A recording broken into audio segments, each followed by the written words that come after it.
Well, man, I can't wait to see you October 25th. Is there any last message that you have for Chaney? Look in that camera and tell him whatever you want. Hey, be ready. We're going to bring it. So, yeah, be ready. What a great fight. This was a 155-pound title belt in the MMA. And the winner in round 4 at 142 by rear naked choke out of the blue corner, Logan Prater.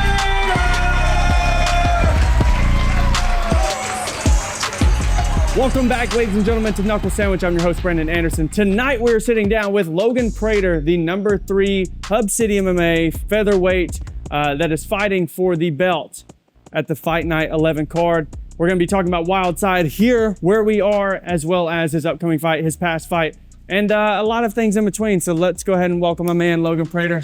Brother, how you doing? How you feeling? How's camp? Very good, very good. Camp's going well. Never really out of camp. Always training, always staying ready. So. Well, you are always staying ready. I mean, 4 years unbeaten so far, 6-2, 6 finishes. I mean, a lot of preparation and work goes into that.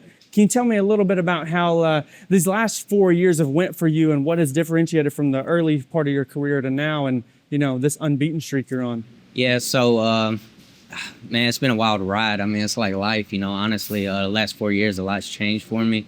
I got out the Army. As soon as I got out the Army, got very active with fighting. I was training the whole time. Wow. Started training in 2017.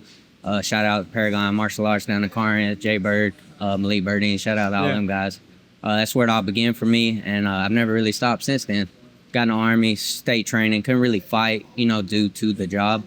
But, you know, was always training, staying ready, and when I got out, jumped straight into it, so.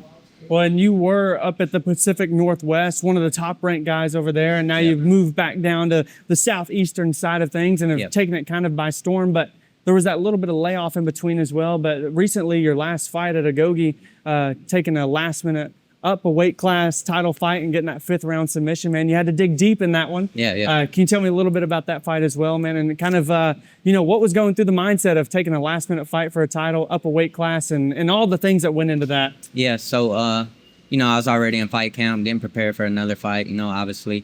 And, you know, things fell off with that. So we got a call that Agoge needed a 155 MMA title fight opponent. So, you know, stay ready, be ready. Yeah. Took it. You know, I never shy away from any opponent. I'm always there to answer the call. Yeah, Ian McGee was a tough fight. Figured, you know, that first round, him being much bigger than me, I figured, you know, it's going to be hard first round.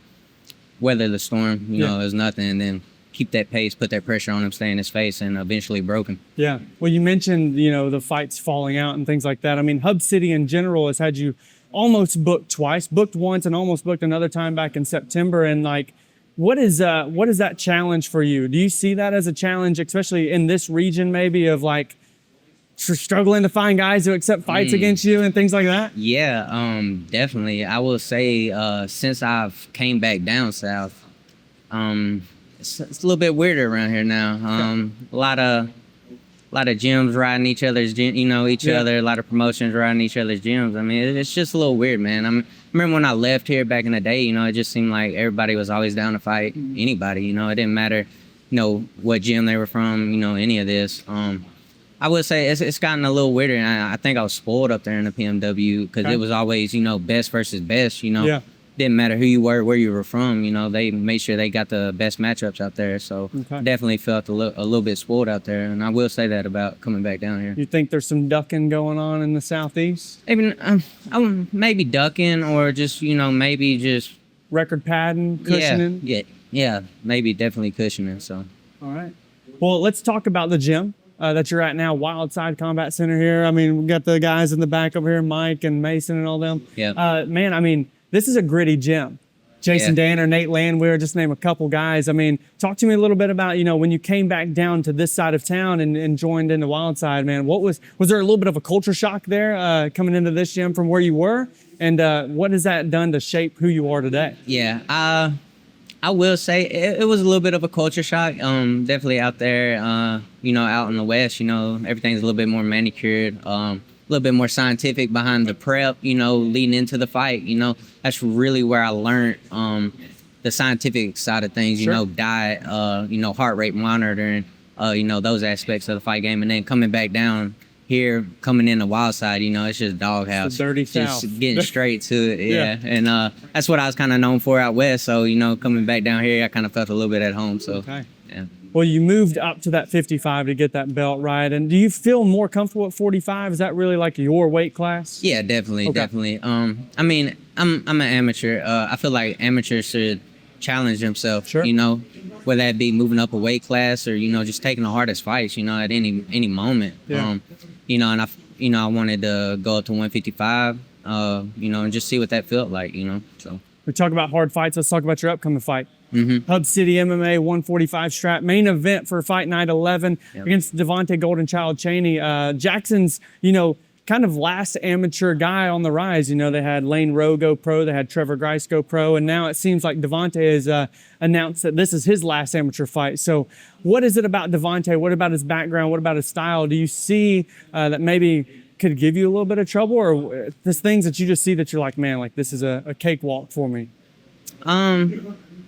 I've definitely I've done my study and my research on him. A couple of things I see that I've made preparations for coming into this fight. Sure. And, you'll just have to come to the fight and see it. So Fair. Yeah. Well, he's got the kickboxing background, right? I think he's 5-1 in kickboxing, 4-2 in MMA. So I mean, he's got this like plethora of experience, but you've got some really solid jiu-jitsu and wrestling. I mean, I'm assuming we're going to see that side of you potentially on October 25th. yeah, you know, I brand myself as an all-around fighter. I never shy away from where the fight goes. I'm comfortable anywhere at any time. So, you know, when I step into the cage, I'm gonna utilize all my tools. So, Kind of looking back to your record, 6-2.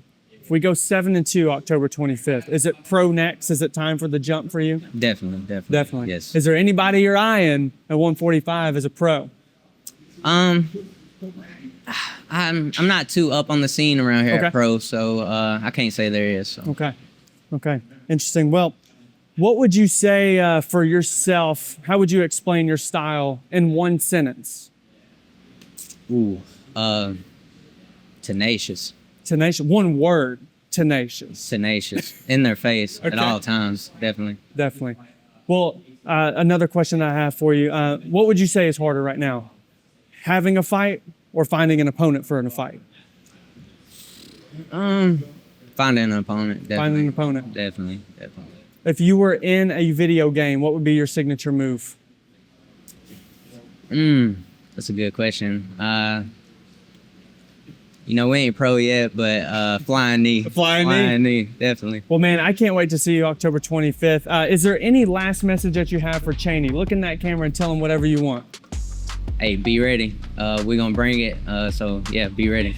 Be ready. Well, ladies and gentlemen, October 25th, Fight Night 11, Hub City MMA. You can catch this man in the main event, the other half, Logan Prater.